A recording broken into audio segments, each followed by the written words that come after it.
All right, folks, welcome to Inside the Numbers with the People's Pundit. I am your host, Rich Barris, the People's Pundit. I hope you all had the best weekend you could possibly have, no matter what, right? And here we are. We're back in the aftermath of the assassination of Charlie Kirk.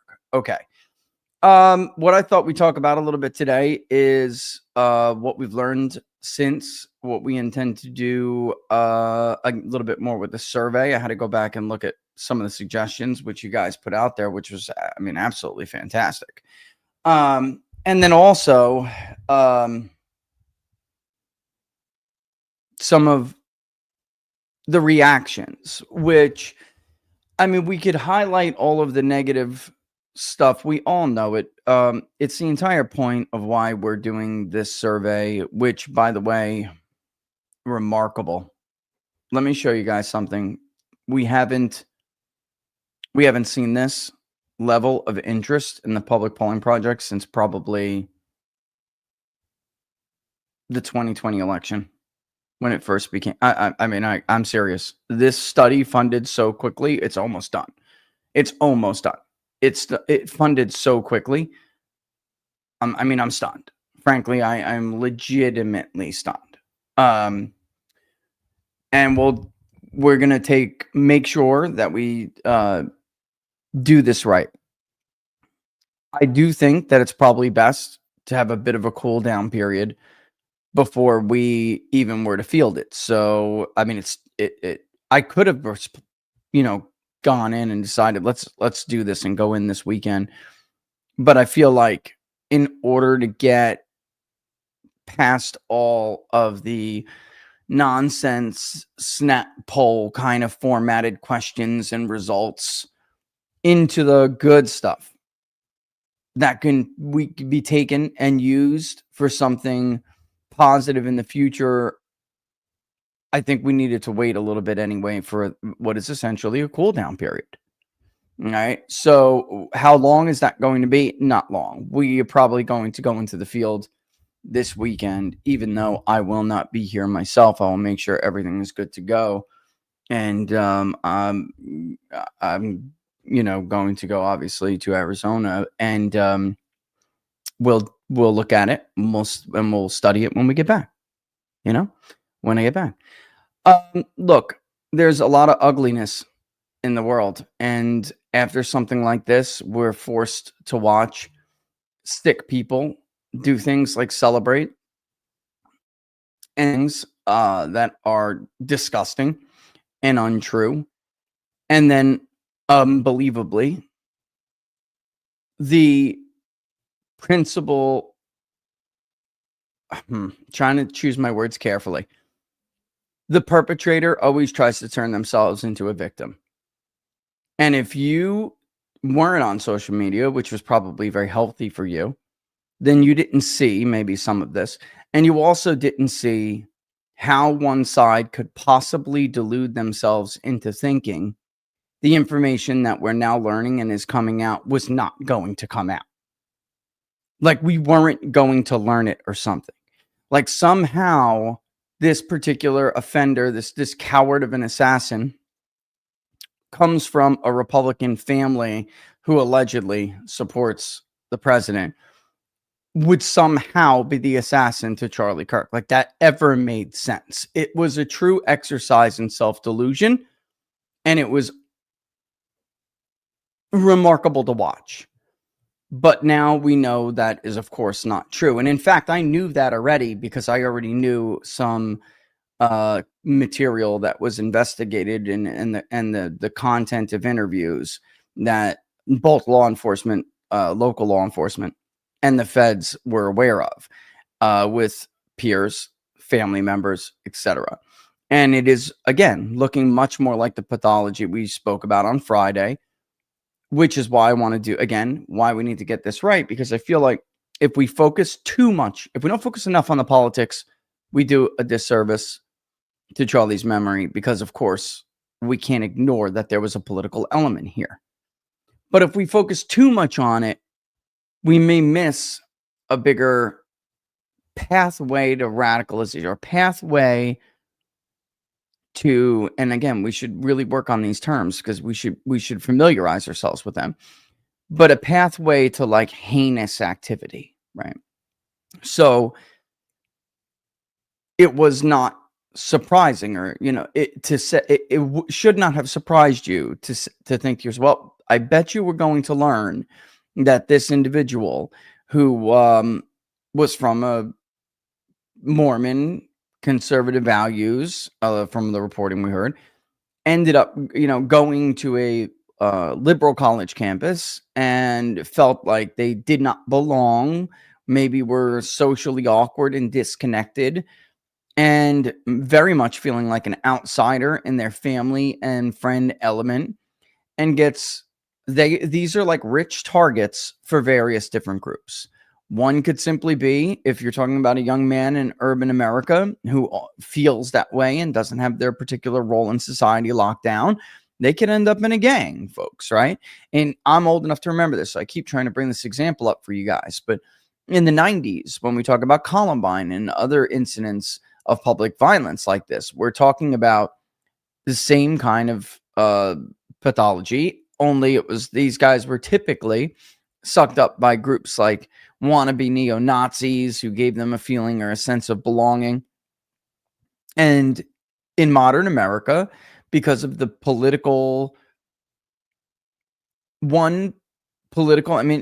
this both sides crap is ridiculous. One party, and you will find things on both sides, but one party relies on the demagoguery and the lies and the inflammatory rhetoric to be able to get elected. They rely on that because their policies suck, and they have to demonize their political opponents because they cannot compete with them in the marketplace of ideas. And no individual demonstrated that better than Charlie Kirk. But instead of focusing too much on the negative, I thought I'd share something with you a little bit. And Andrew, bro, I love you. And I'm glad you took time to read this yesterday. But I wanted to share this with you all. As much as like all of the negative stuff that you see, it didn't totally define how we reacted in the aftermath of this thing, guys. I thank God for that. And there is a horrible element. And that's the unfortunate reality of our political climate. However, on Thursday morning, for instance, and locals, I shared this with you, so bear with me. Thursday morning, I went to a funeral, at which was unrelated, and at which, it's the church certainly volunteering and playing a huge role in the grieving process and the handling of all of it with this congregation and their family, member of the congregation and their family members. And members who were mourning the loss of their own loved one were coming up to me with condolences and expressions of how much they loved Charlie. Members of the church as well. Friday, I went to a football game, and the Eastern North Carolina radio broadcast people in the box came out of the box and met me to do the same and express how much they loved and appreciated Charlie.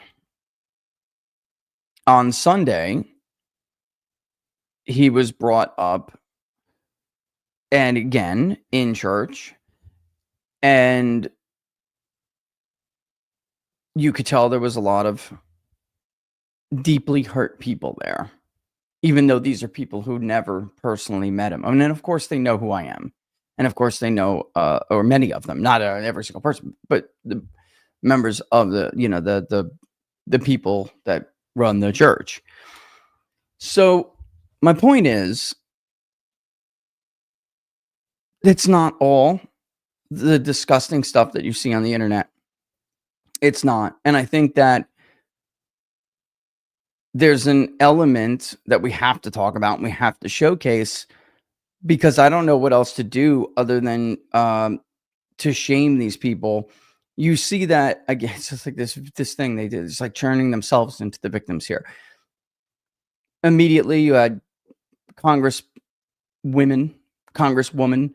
McGrath from Kentucky immediately try to turn this around, like Republicans and conservatives and supporters of Charlie and his friends and his listeners want everyone's head on a pike for expressing their political opinions. What the right is doing is not the same thing as what we have seen the left do for years. And I feel like this has to be stated. Let's use the example of servicemen and women. There is a certain level of conduct that you are expected to have, especially while wearing the uniform, while you are a service member. Celebrating the death of a U.S. citizen is certainly not the conduct that is expected from you. Now, that is in stark contrast to all these hypocrites who suddenly care about this stuff. This is stark contrast from Joe Biden's administration, who immediately when he took office began to spread a rat culture, telling people to spy on their battle buddies, and if they held extreme right-wing extremist point of views, to rat them. What constituted right-wing point of views? You guys may remember that we actually had this story exclusive, saying bad things about Anthony Fauci. The report that was written up, especially for the Marines, by the way, that one was the most gross one we got our hands on, refused to cite the president as the president, only uses first name in support for Donald Trump on Facebook. Definitely needs to be reported to your CO. That is very different. And then they lumped in like Oath Keepers and some other groups. But the fact of the matter is they made mainstream right-wing views part of that. That's different. Members, and by the way, free speech is restricted to some degree if you are a member of the U.S. Armed Services, and everyone who's in the Armed Services knows that. But it's different to say you're policing someone's point of view versus what's going on now, which is just expecting that you conduct yourself while you are wearing that uniform in a way that fits that uniform. So being a heinous piece of shit who celebrates the death of another human being is not the same thing as expressing a different political opinion as somebody else. We've seen this now with basically every profession. Someone's got a video and someone's gotten an example. A nurse who was fired for standing up for what's right because a doctor who took the Hippocratic oath said that he deserved to get shot. It's gross. It's absolutely gross. All right, it's 2:40. There's also a lot of bogus stuff that was going around. It started with, oh, this guy is a registered Republican. Wrong county. Nice try.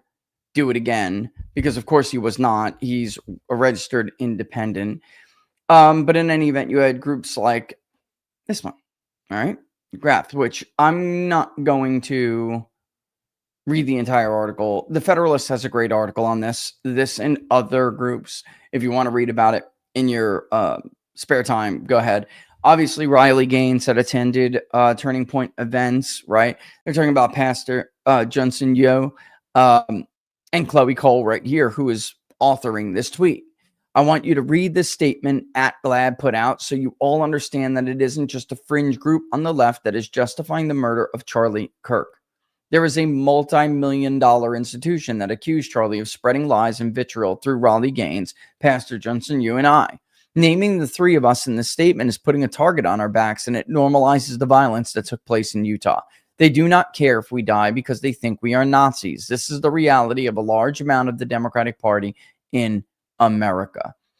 I mean, unfortunately, ladies and gentlemen, that is a true statement. It is. You know, I watch people on social media talk as if they think they knew this guy. They've never met him. They've never spoken with him. They weren't his friend. They didn't discuss in great detail. They hear 30-second clips that were taken out of context. They hear, what those clips are trying to convey, reinforced by a lying propaganda press. And they think they know someone's heart and their mind, their body, and their soul. This is a young man who, just as a pollster who has been an advocate for like more unified party messaging. So I feel like if we can bridge the urban-rural divide, we will have a much more stable society. A conversation I've had with Charlie several times, by the way, in depth.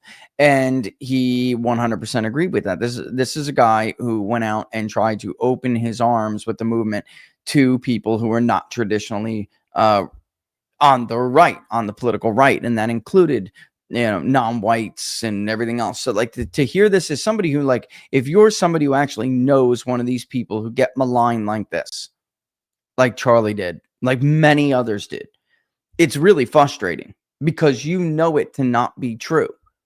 The only thing that serves as evidence that these people are ever bigoted, ever racist, ever, fascist, whatever you want to call it, are the lies that the media tells to reinforce the groups that push it, that are aligned politically with their preferred political party, which is, of course, the Democratic Party. Senator Murphy, for example, talking about how Donald Trump using the word scum, be careful, something dark could go on the horizon. Calling your political opponent scum, isn't great. But it's a big difference than calling one of them a fascist or a racist or a bigot or a transphobe or whatever the hell the word is. One side implies that their political opponent is a threat to their very existence, not a threat to their way of life, which is how Republicans typically characterize people on the left. They're a threat to your way of life. That is different than saying you are a threat to my life. And that is why we see more accepted political extremism widespread on the left. Groups like this, which never hurt for funding.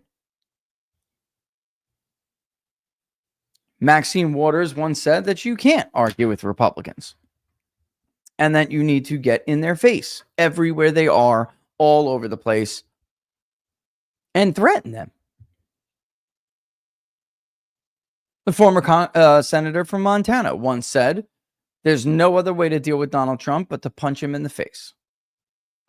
The former president of the United States, Joe Biden, once said that he would take Donald Trump out back and whip his ass. Barack Obama said anyone who opposes Obamacare, you should scream in their face.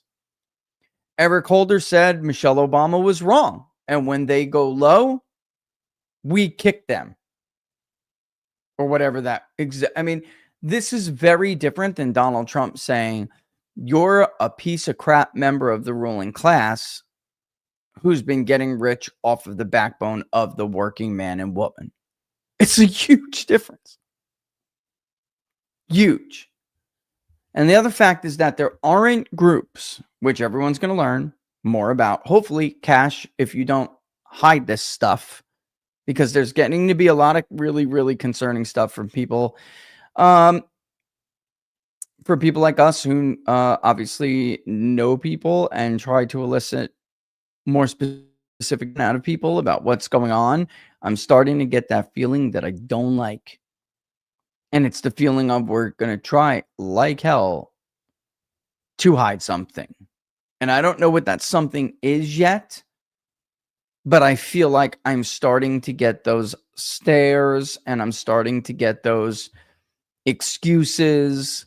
And I've heard it all before. I've been around long enough to know, folks, the playbook, and I've heard it all before. And there are red flags that go up.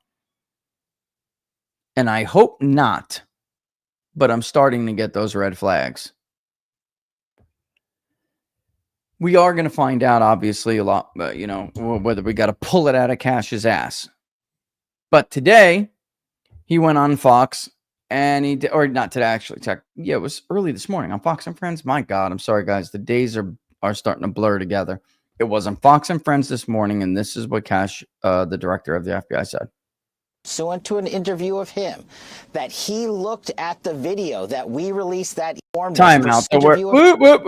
Time out. The word father. We have to be very clear on what Cash says here. So we have to go all the way back where we are now. the word father was cut out from that clip, or dad or something, but let's go back as we have now, and let's go and listen to the entire thing so we do not miss any information. The father informed us, pursuant to an interview of him, that he looked at the video that we released that evening and the enhanced photos and identified the suspect. His family has collectively told investigators that he subscribed to left-wing ideology, and even more so in these last couple of years.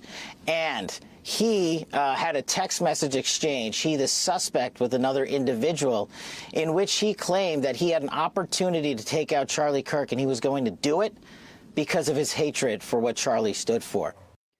All right. Couple of things there. Like I said Friday, always a huge red flag when you hear somebody say about a suspect like this,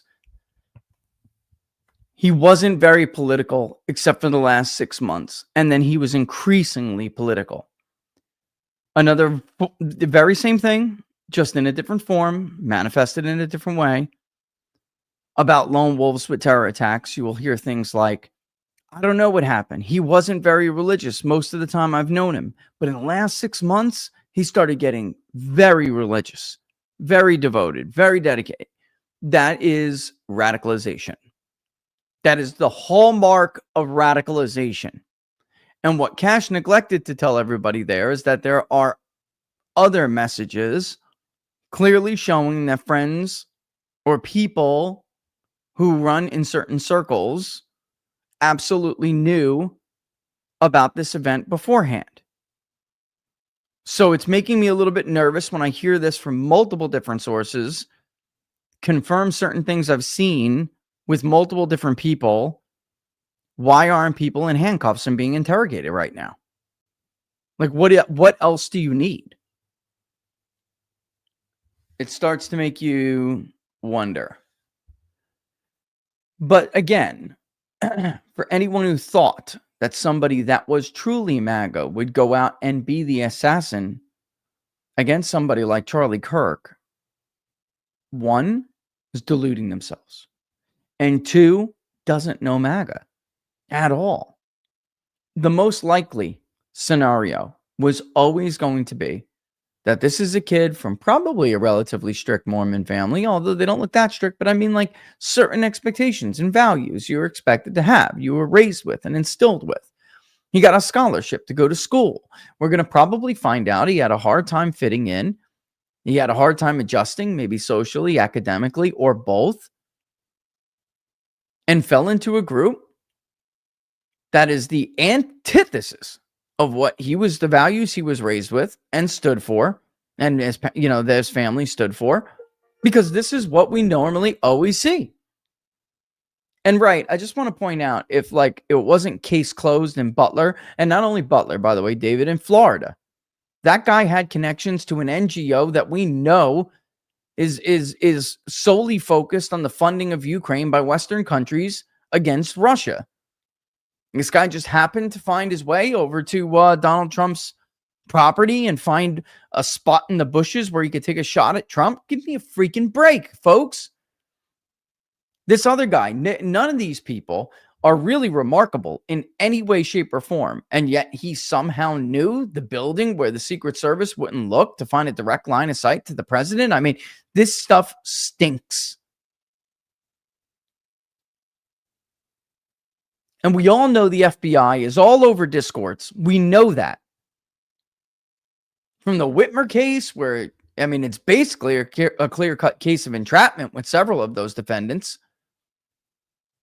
The good old nudging tactic.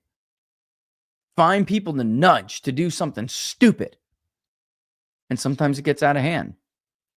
And sometimes it doesn't. Sometimes it's exactly what the Bureau intended it to be. Such is the case with the assassination of Malcolm X.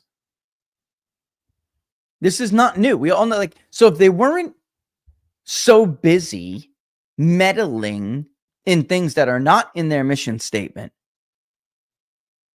maybe they'd wind up preventing one of these things once in a while. I am not somebody who thinks like you can appoint a new director or somebody new at the DOJ or Pam Bondi as Attorney General, whatever, and these people are just going to go in there and clear it up. For people who know Cash and Dan and others for years, you need to look at them as something different. Something's different. They're not reformable. They're way off their mission. Said this a million times, I'll say it again. John Dillinger is dead. They killed him.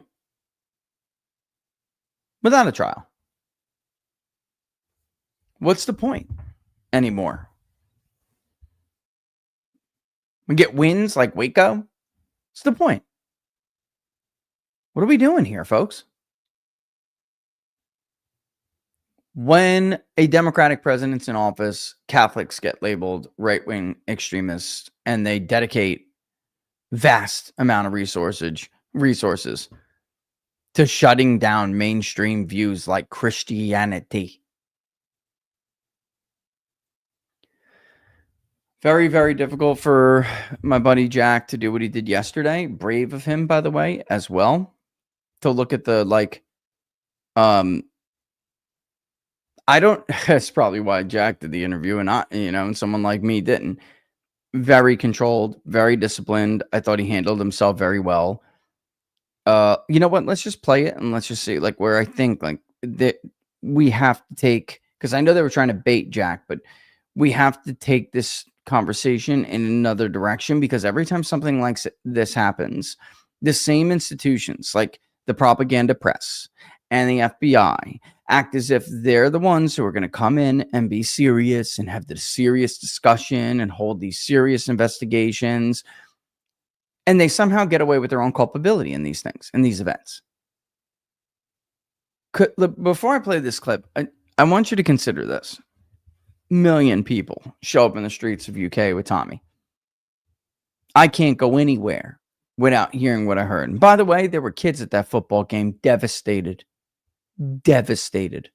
over Charlie's murder. Imagine what they would have done to us as a nation if Donald Trump did not turn his head. I feel like we are, because they've made Charlie, he will be more famous than he ever was. They've already done it. That's already done. And it really shouldn't have taken this to get there, because the young man was instrumental in some very big things, one of which I'm going to point out in a bit. But let's listen to Jack first, and you can see what they're trying to do. I think he does do a good job. He handles himself. I don't know. Let me tell you, folks, I needed a couple of days to chill out. I really needed to go to church yesterday, myself personally. Very much needed. I was more angry than sad until yesterday. And that's weird for me. I mean, it's not weird that I normally get angry at events or things like this. But I guess I just didn't give enough. I forget sometimes. I think probably if you're a believer out there, I think we all do, that sometimes you really just have to you have to forget that you can't do everything by yourself or deal with everything by yourself.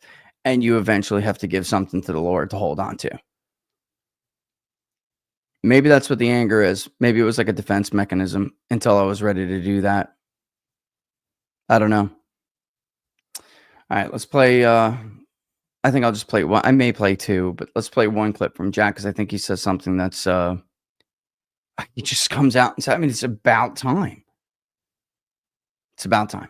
I want people to be safe, but if you're someone who is part of a group that is fanning the flames of violence, that is encouraging this or celebrating this, then that's absolutely something that we have to tamp down 100%. The governor this morning was describing the suspect having this family dinner. This is what the governor said. The family member also stated Kirk was full of hate and spreading hate. I mean, it's from that person's perspective, Charlie Kirk represented everything they hated. He loved debate. He loved just talking things out. It's what he lived for. It's what he died doing. And this idea that, you know, Charlie is there, the one spreading this. No, he's got it completely backwards. It's worse than complete. Yeah, it is. I mean, well, he's totally right. He's totally right. And anyone who knows Charlie, and I do know, by the way, left-wing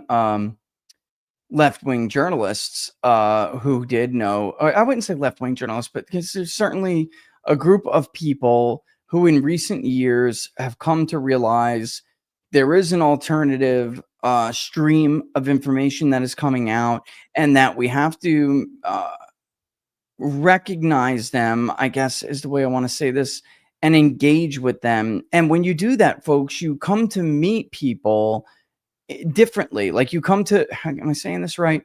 You come to see people as human beings. It's no more just, you know, that person you're blogging about or writing a hit piece about anymore. You have to interact with them, and that humanizes them, I guess is what I'm trying to say. It humanizes them. And even they know this is a load of, you know what, I'm trying to be nice here. And even they have come to realize how dangerous and how harmful the media has become to our civil society. Because I have said this before, and I'll say it again. The media is the most destructive, negative, divisive force in our civil society. And I mean, it's not just stuff with elections directly that we could point out. I've seen a lot of people with this meme about George Floyd up, that Charlie said George Floyd was a bad guy, and that he's not a hero. And, you know, Charlie wasn't, you know, particularly mourning his death, right? Well, guess what, folks? I remember that show. Putting a gun to a pregnant woman's belly is a bad thing. Good guys don't do that. Heroes don't do that. Who is responsible for millions of people believing that George Floyd is a good guy? The media. Because, of course, it's not true. It was one of their narratives to serve their political aim. Why did Ferguson burn down? Is it because Michael Brown put his hands up and said, "Don't shoot," and Officer Darren Wilson just gunned him down in cold blood? No. It's because the media told millions of people that that's what happened. When in fact, Michael Brown just robbed the store. Darren Wilson was doing his job. And when he went to go talk to the suspect reached for his firearm. Darren Wilson's allowed to go home too, CNN. And he struggled with a rather large suspect who was painted out to be some 18-year-old high school graduate with his little cap on, when that wasn't at all remotely true. It's the same thing. You can lionize and make a freaking saint out of somebody like Michael Brown or George Floyd. And you can make a devil out of somebody like Charlie. But that's what they say in those, and that meme is shared by how many left-wing social media accounts now? It's not true. But that's what they do. So what do we call this? Here is, I am going to play the second clip because I think we need to. I don't think if we're going to play that one, we can't ignore the other. But it's the complete opposite. Anyone who knew him, you know,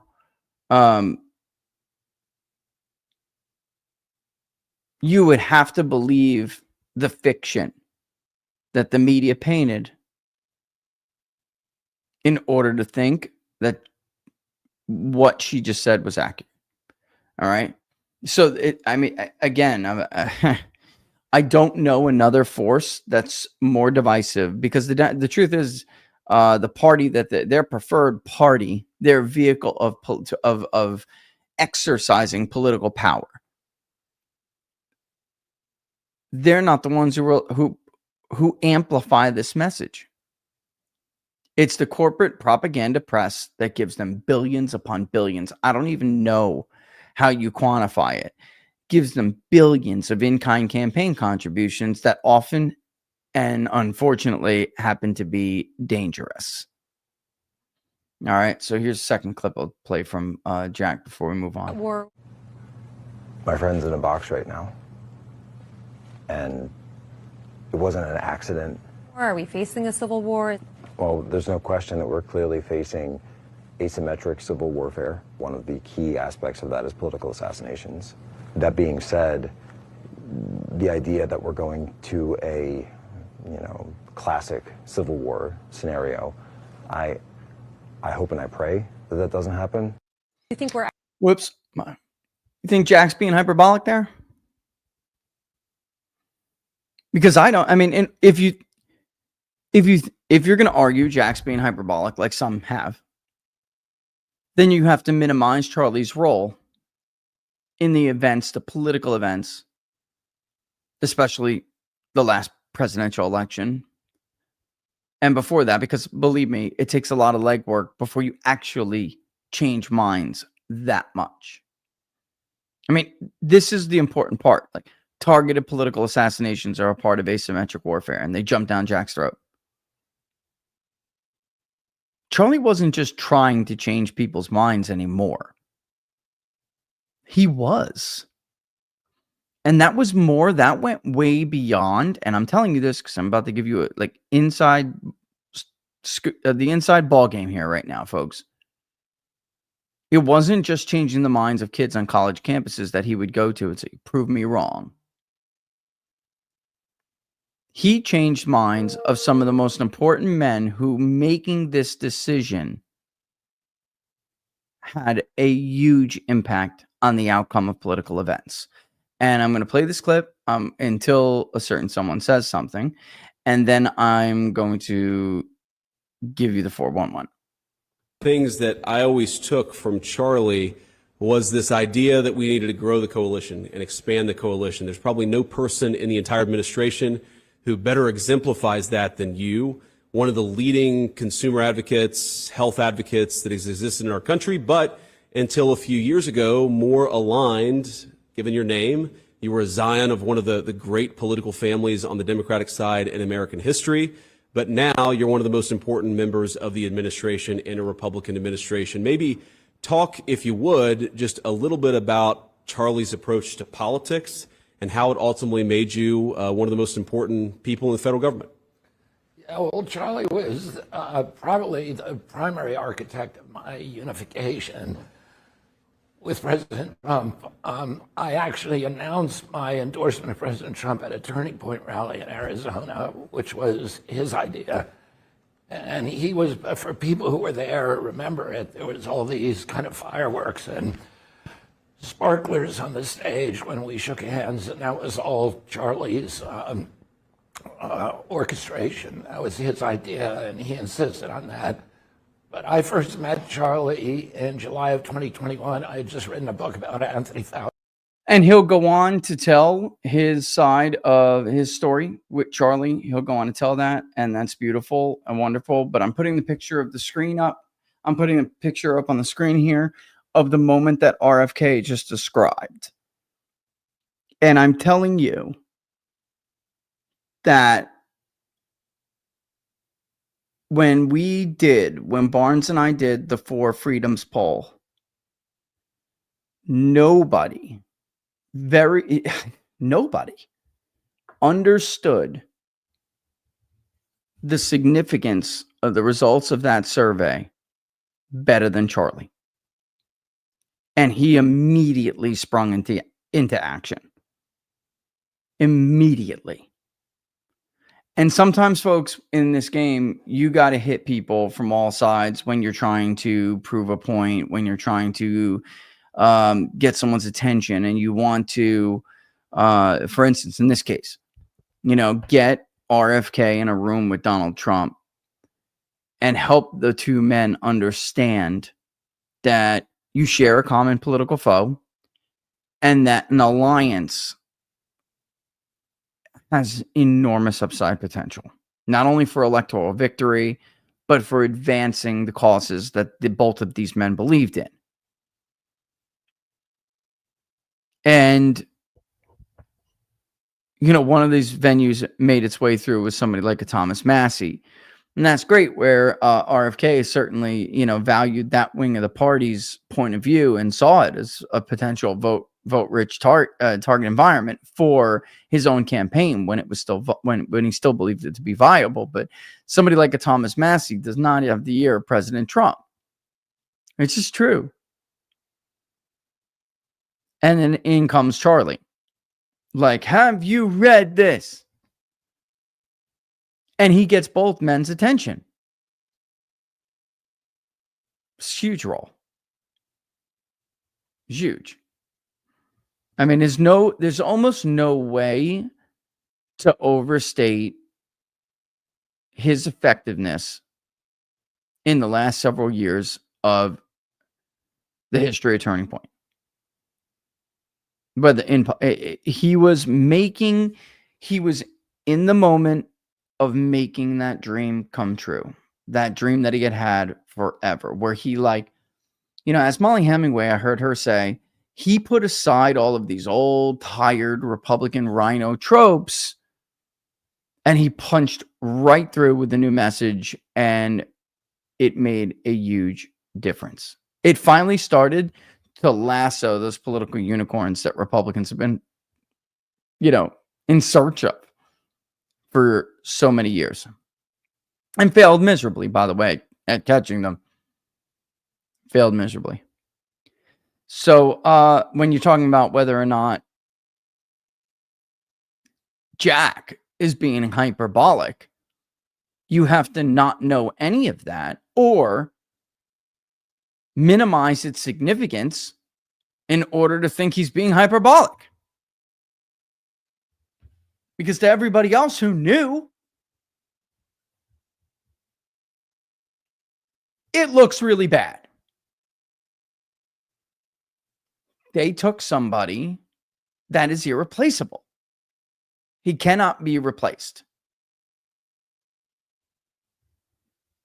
And the movement will go on and everything, but he's a massively historic figure at this point. He already was. And if they thought they were making it, if they thought they were going to, because that's, I mean, how could you not sit here and say it at least serves some people's interests? But Erica's right. Charlie's wife is right. They made it worse, and you can see it already.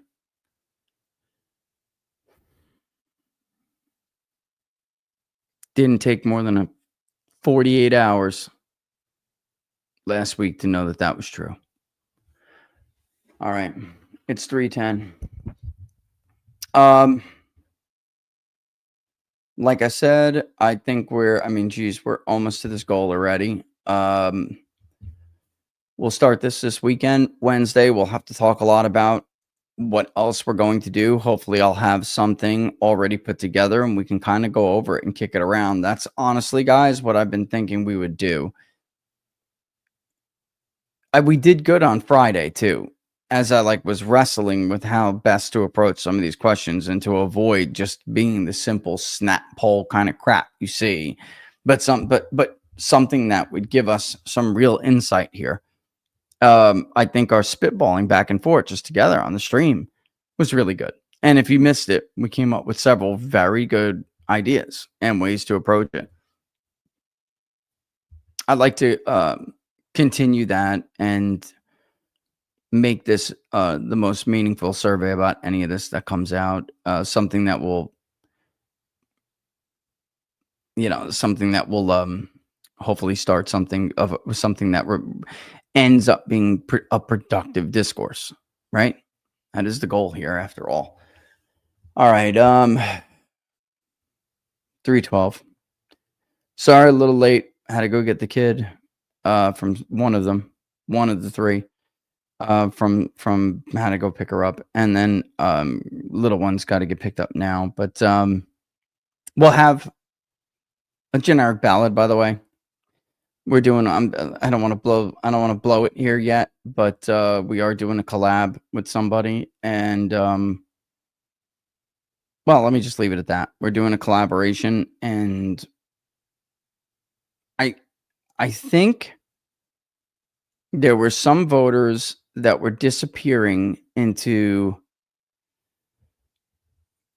complacency and disappointment, both, that we're clearly seeing, shaken back, into waking them up into coming back a little bit here. But nevertheless, they still have a long way to go. There's just, I wanted to read something else. Here's one of the, as far as I can bridge this into real quick, I do have a few minutes. Here is, in the wake of all of this, right? If we don't know how this will impact the midterms in politics, a couple weeks is forever, is a lifetime. But I'll end this with this, which is, as usual, Republican voters look to their leaders to act a certain way in these times. And as usual, those leaders let them down. And I will tell you this, if you're a Republican voter out there, you have to stop being surprised by this. They did nothing. You have somebody like Lindsey Graham running out there and singing praises like they were best friends or something. That's hilarious, because I have a clip I was going to play as an outro where it's a conversation with me and Charlie about why Trump was doing well with, not well, I mean better. Why it was, and by the way, you notice the date on this thing, and Charlie, he was smart enough to understand 2 years ago that this was real and that this was happening. This was going to happen. And I'm talking about this, meaning younger voters, non-white voters, all of these different members of the coalition coming in. He did get it. So many did not. So many didn't believe it. He did. We're seeing a bunch of politicians like trying to use this event to capitalize or to secure their place, when the fact of the matter is, most Republicans, well, let's say some are just cowards, some are corrupt, others are both, and none of them, almost none. I can't think of a single one that comes to mind right now where I would look in the House and Senate and say, this one gets it. This one understands what the voters want, what they want them to do, the time we're living in, that they failed to defend Charlie in this environment of open season.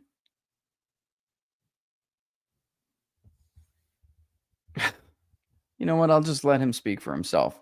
But anyway, one of them is, Molly gets it, by the way. One of them is this guy.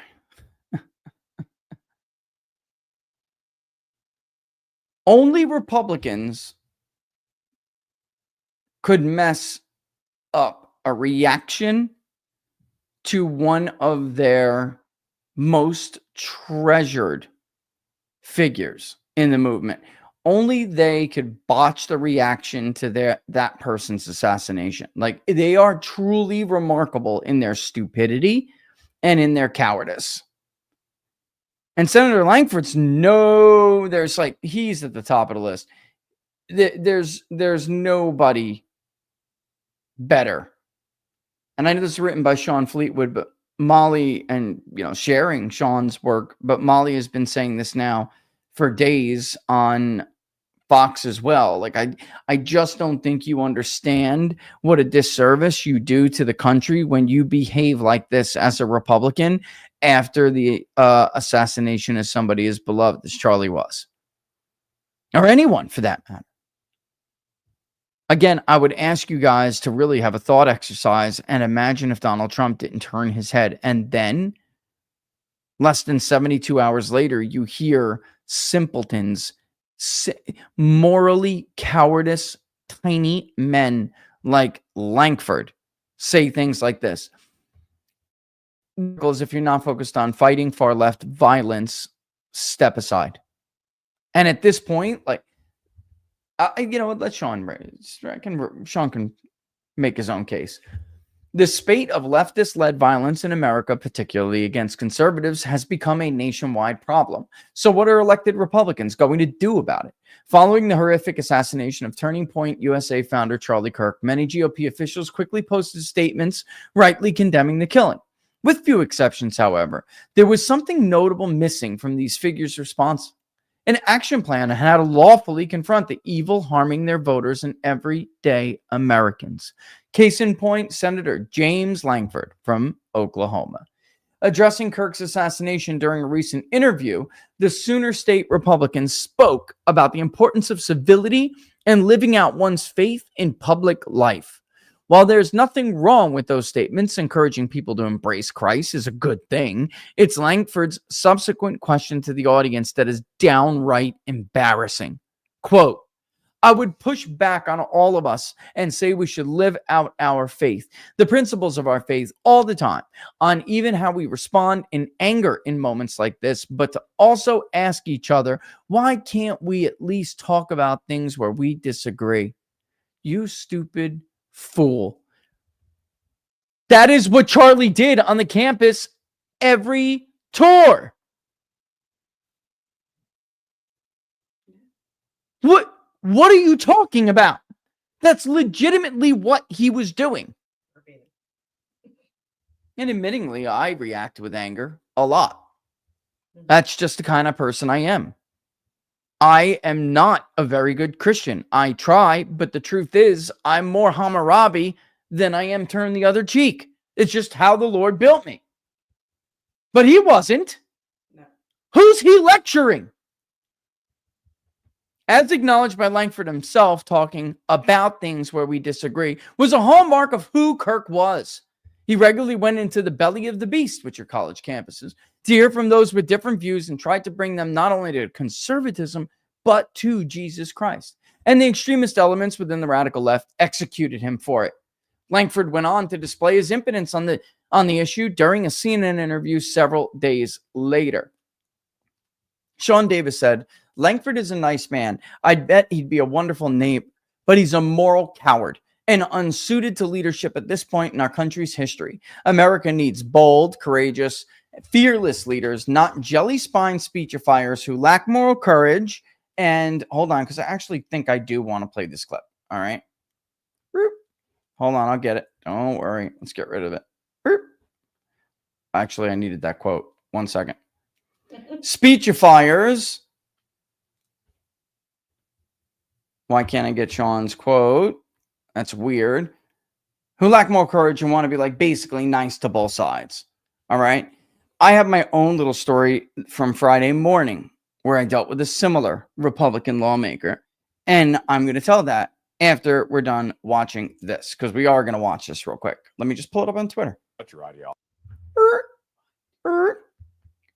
And let's go back here. Well, I would say if there's someone preparing to be able to take out an aggressive act against someone or to be able to violate the law, that is the role of law enforcement to be able to protect Americans. We need to be careful in how we talk about this, whether it is talking about white nationalists and preparing to be able to attack and to be able to carry an attack, or to somebody like a Timothy McVeigh that hated the government intensely and in my state 30 years ago, murdered 168 people in Oklahoma City, or whether it is a leftist group that is interested in actually attacking a pro-life center that we saw several years ago, or whether it's carrying out some other act of terrorism or trying to be able to intimidate people. We should have equal application of the law to saying if you're choosing to be able to carry out an aggressive, violent act, that should be something that we actually try to interdict anytime that we possibly can. Again, thinking something, talking about something is very different than carrying out that action. We have freedom of speech, but you do not have the freedom to be able to plan, prepare, and carry out an attack against another American, no matter what your ideology. That's cowardly to me. That's moral cowardice. And I'd also point out something that like no Republican ever wants to point out when they bring up Oklahoma City in an effort to like be, I don't know, acceptable at CNN or something. Like, I don't know, invited to the next tea and crumpets party. Like, I don't know what it is they're doing, but the fact of the matter is, Senator, Oklahoma City was a direct result of Waco. No Waco, no Oklahoma City. Maybe the FBI shouldn't have burned alive dozens of women and children, and there would never have been an Oklahoma City. They act like it was just like some mainstream right-wing movement or something when we talk about this. That is a horrible story about the ATF botching Ruby Ridge, needing a win in the public eye because for the first time in a long time, Republicans were serious about defunding these massive, bloated blob organizations. Blob meaning the deep state, the police state, the administrative state. They were riding in on a wave, a contract with America, and some of these agencies were very scared that Newt and company were going to come in and cut their budgets or just shut them down altogether. The DEA was on the chopping block. ATF, excuse me, was on the chopping block. The Bureau of Alcohol and Tobacco and Firearms. You looking for something? There you go, honey. Be careful, please. You never know. So they wanted a win. They were told at Waco, don't go. You lost the element of surprise by their own undercover agent who was no longer undercover. David Koresh knew who he was, knew what he was. The element of surprise was lost and blown. He told them it would be a bloodbath. They did it anyway. And then the FBI cowboys, who are no longer in the military and are looking for SWAT interventions to end things like that instead of negotiations, lied to Janet Reno so they could get an assault plan approved, and it ended with disaster. It angered a huge part of the nation, and the most radical element among it, represented by Timothy McVeigh, did something about it. Horrible and heinous. But let's not forget half the damn story.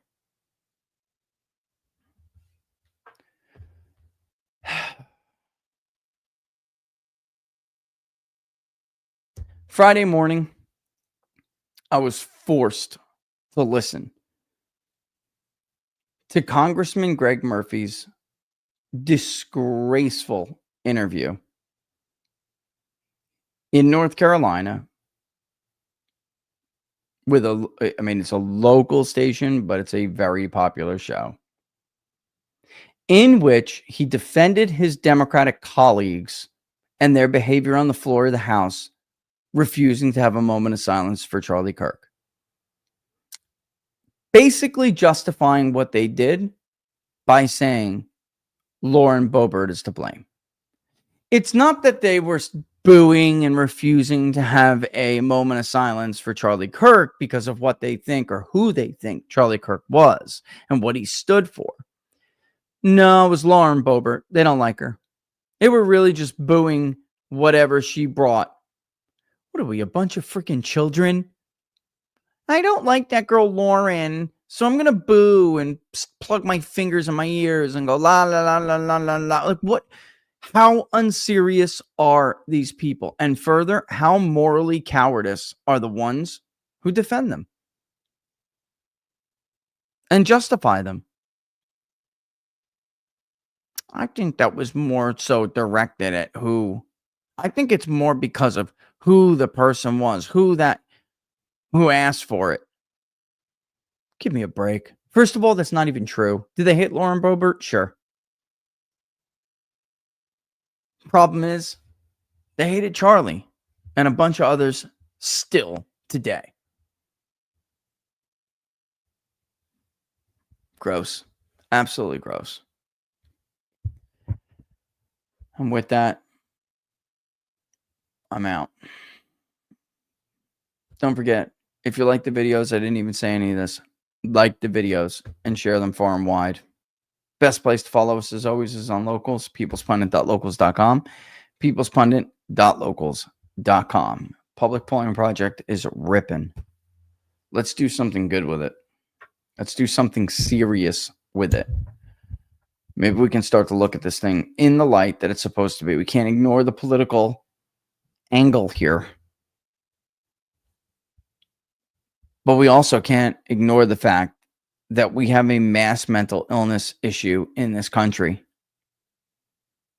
A lack of belonging. Right? And by the way, it wouldn't even, if you are in our book club, which I would encourage you to sign up to become, you would know how dangerous it is to have this many people. And from those who represent whole blocks, like huge demographic blocks. You know how dangerous it is to have those people not feel as if they belong in their own nation. And who made them feel that way? All right. Again, like the videos if you like them. And locals, probably get that really soon. I'm going to go do it right now. I don't want to give it, like I said, I don't want to give it away, but we do have, take a little, wasn't the best timing, but it was when we agreed to do this. So we'll check it out and we'll take a look at the data and see if there was any kind of like impact immediately from this. I suspect that we have to be careful of response biases when you're talking about events like this. You're going to experience response biases from different groups, and we always got to be on guard from that. We always have to be on guard from that. All right. And I'll see you guys real soon. Thanks for watching. All the best, folks. Have a safe day.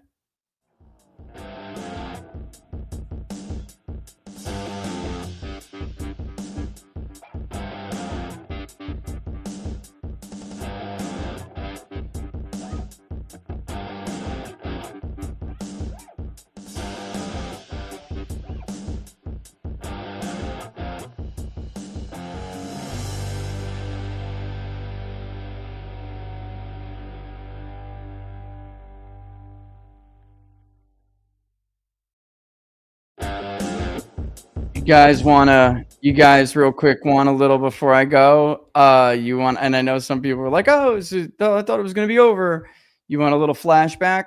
I picked this one because I feel as if this one shows you how smart Charlie was in understanding the direction and the movement and the average voter. So I'll leave you guys with this reminder clip from 2 years ago.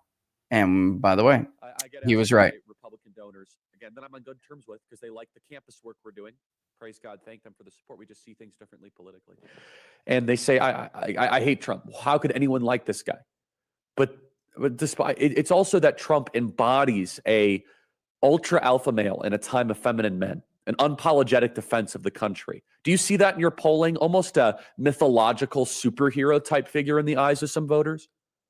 Yeah, absolutely. Did you see him at UFC the other day? Yeah, he was amazing. But by the way, I want to ask a question. What other Republican could hang out with Kid Rock, like 6 black rappers, right? Now, are you doing the Pepe thing or are you doing zero? Okay, got it. Okay, yeah. So you could make the zero like this, Rich, not like this. Media Matters is going to love it, which is fine. No, I don't. Screw that. But he goes to UFC with Dana White and with these amazing black rappers, right? And very popular black rappers. And with Kid Rock. And there were some other people there. And he's like one of the boys. He's hanging out.